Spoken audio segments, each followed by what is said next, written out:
Al Jazeera Podcasts.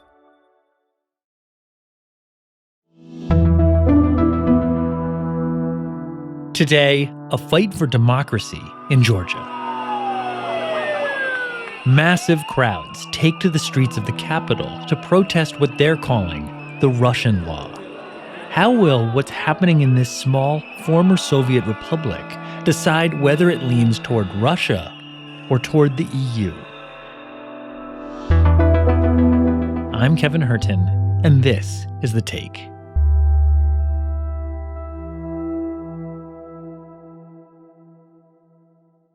My name is Yulia Shapovalova. I'm a Moscow correspondent for Al Jazeera English, and I work in Moscow. And sometimes I work in other countries, like Georgia, for instance. So this is a very tense moment for Georgia. This weekend you had 50,000 people marching on a rainy Saturday, so that's no joke. People are fired up. This is the largest protest Tbilisi has seen this year. They have threatened to continue their demonstrations until their demands are met. Now, the big picture framing of this conflict is EU versus Kremlin. But these protesters are protesting against something specific, a piece of proposed legislation. What is this legislation? Well, the legislation which triggered such unprecedented protest demands that media outlets and NGOs register as being under the foreign influence if they receive more than 20% of their funding from abroad. Thousands of people saying they don't want Parliament to adopt the so-called Foreign Agents Law.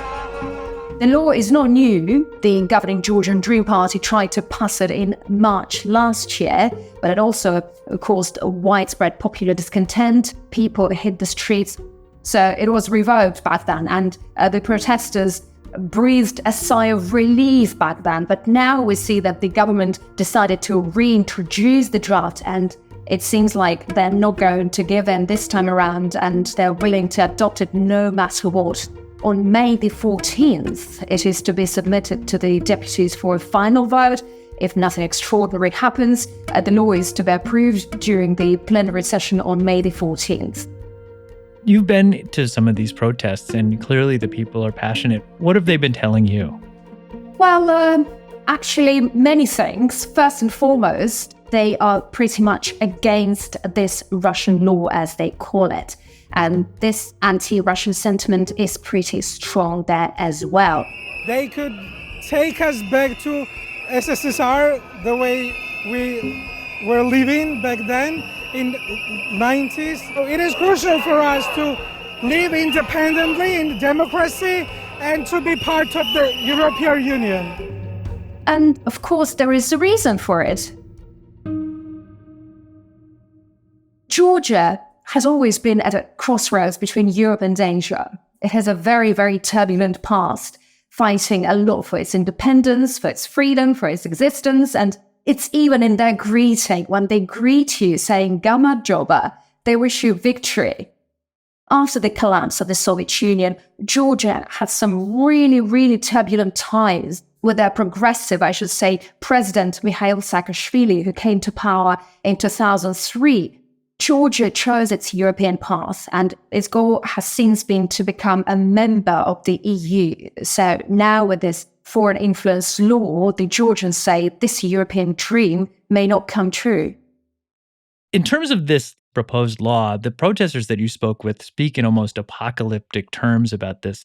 Now is our country will survive or this Russian government will win. It's just we will be Russia or we will disappear. It's about that. It's not about the politics now. It's about we survive or not. Now, I understand this is based on a Russian law from 2012. Can you address that? Well, that's what we hear from the Georgian opposition. That's why the opposition strongly opposes it. They call the bill the Russian law, and they say no to the Russian law because Moscow uses the similar legislation to crack down on Kremlin critics, to silence them. And these people support Georgia's European path of development and accuse the current government being pro-Russian and for trying to return the country to Russia's orbit. What about the politics in Georgia? Can you give us some basics on just who is in control of the parliament, who's in the opposition, maybe the current power dynamics as they exist right now?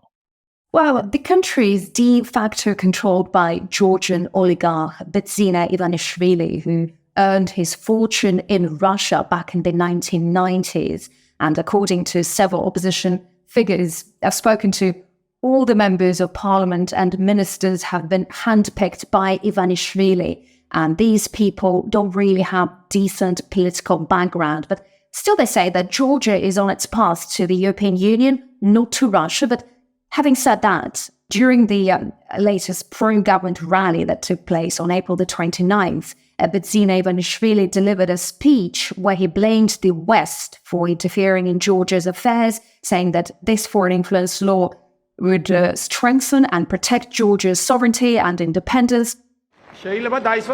This Georgian law serves to strengthen Georgian sovereignty. The law is about transparency and foreign influence. So at the moment, even though there are so many opposition figures and the opposition sentiment is quite strong, we can't say that there is one single opposition leader in Georgia at the moment. Let's talk a little bit about Georgia. It's a country in the Caucasus Mountains, and it's officially now a candidate to join the European Union. Now, this might seem surprising considering it's pretty far away from what we normally consider Europe, right? It's further east than Moscow, it's closer to Kabul than it is Paris. But then you walk around Tbilisi and it really feels like you're in like Vienna or something. In fact, actually, I was there over Christmas and I was there in Liberty Square, and there was this huge sign that said, in Christmas lights, European City.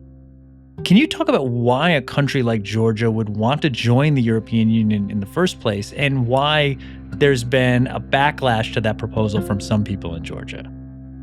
Well, you're right. It's all about their history. So Georgia, and Tbilisi in particular, looks pretty European right now, and it's all about its people, even though it's a pretty multinational society.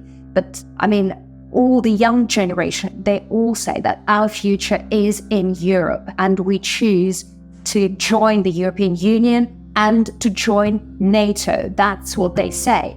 And they completely reject their future with Russia.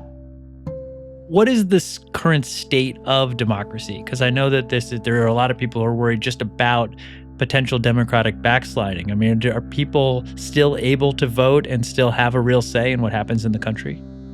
Well, the society is pretty much divided right now because, of course, we've heard from those protesters on the streets, but it's only part of the whole population of Georgia, of course, because many more people, they decided to stay home and not to express their opinion. And many people, indeed, they do support the governing Georgian Dream Party. The reason for adopting this bill is to strengthen the sovereignty of Georgia, as the foreign influence coming from abroad is strong. Georgia has parliamentary elections in October this year. If the opposition wins and Georgia changes its course, the opposition, together with the West, together with the US and Europe, can drag Georgia into the conflict with Ukraine right now to participate in this war with Ukraine on the Ukrainian side. So, I mean, the other part, the other half of the population, they say that we want to vote for the governing Georgian Dream Party, not for the opposition, because we do not want war. And the Georgian Dream Party continues kind of spinning this sentiment. They continue insisting that, hey guys, you just have to be careful, because if you really go and support the opposition, it means that you will face war with Russia. And Georgia has its own violent history with Russia as well. That's after the break.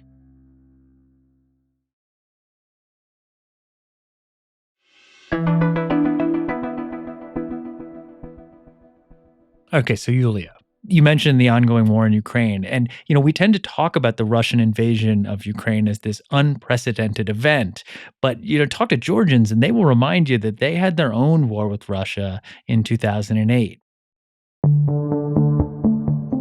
It was a war that lasted only 6 days, but which had a profound effect on a country and a region on the edge of Europe.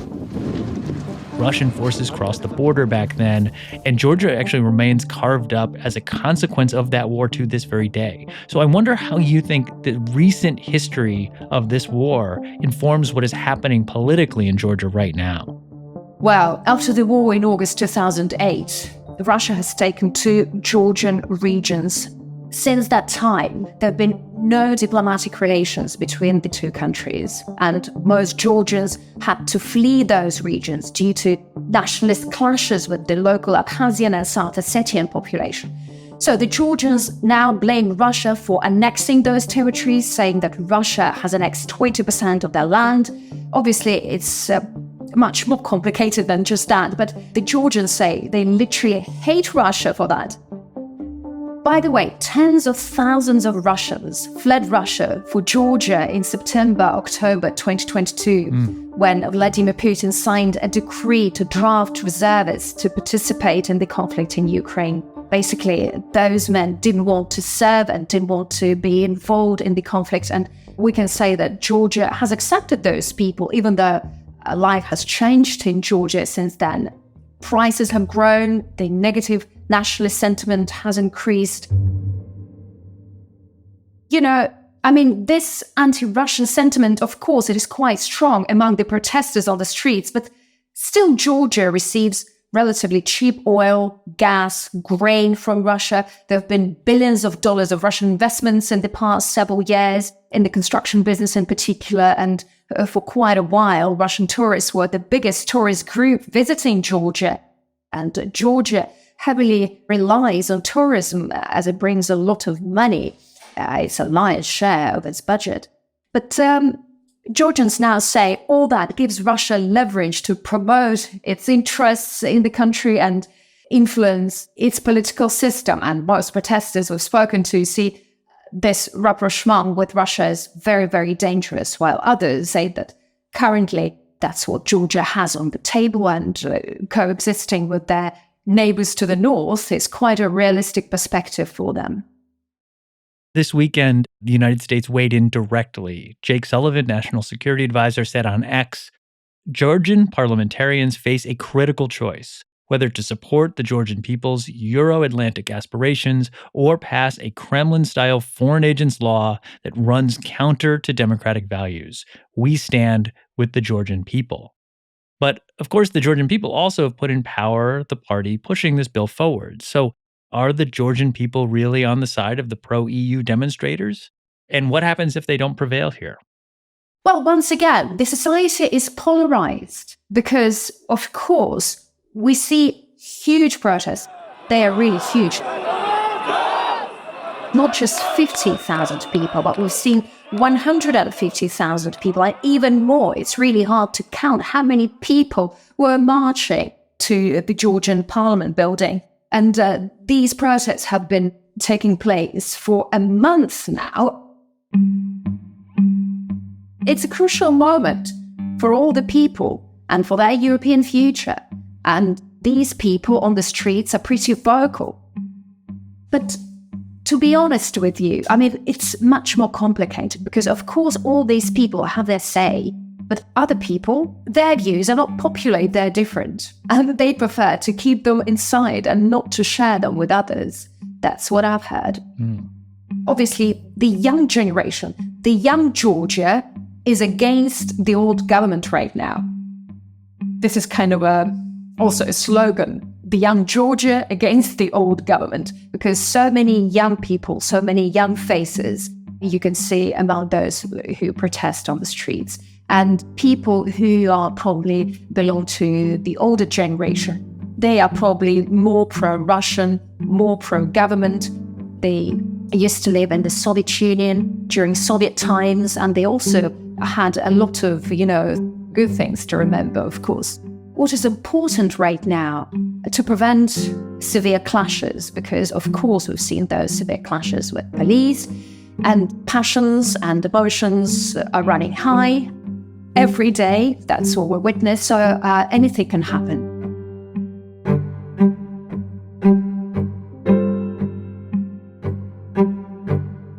That's The Take. This episode was produced by Khaled Soltan and Sarí el-Khalili, with Sonia Bagat, Chloe K. Lee, Manahil Naveed, Tamara Kondaker, Catherine Nguyen, Tabish Talib, Ashish Malhotra, David Enders, Amy Walters, Zainab Badr, Faranisa Campana, and me, Kevin Hirten, in for Malika Bilal. Our sound designer is Alex Roldan. Alexandra Locke is The Take's executive producer. And Ney Alvarez is Al Jazeera's head of audio. We'll be back.